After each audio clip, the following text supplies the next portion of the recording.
සතර අපායේ වැටුණොත් කෙනෙක් නිරයේ තිරිසන් ලෝකේ പ്രേත ලෝකේ අසුර ලෝකවල වැටුණොත් කෙනෙක් මිනිස්සෙක් වෙනවා කියන එක ලේසි නෑ.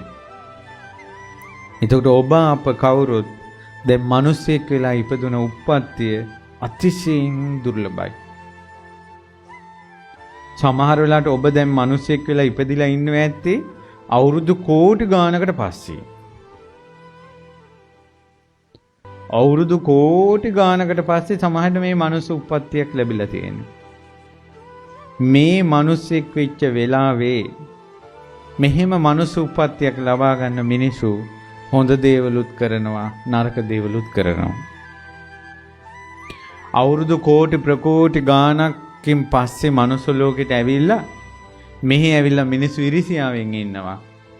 වෛරයෙන් ඉන්නවා. පළගැනීමෙන් ඉන්නවා. නොහොඳ නෝක්කඩු වලින් ඉන්නවා. හිතේ දුක් සංතාපත් එක්ක ඉන්නවා. අවුරුදු කෝටි ගාණක් හතර අපායේ ඉඳලා මනුස්ස ලෝකෙට ඇවිල්ලා මේ අවුරුදු 50 තියෙන කාලගෝට්ටිය.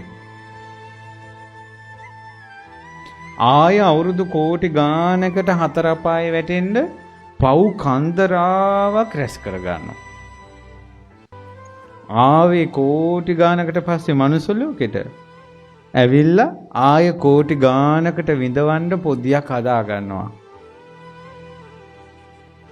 කොහොමද භයානකකම සංසාරේ.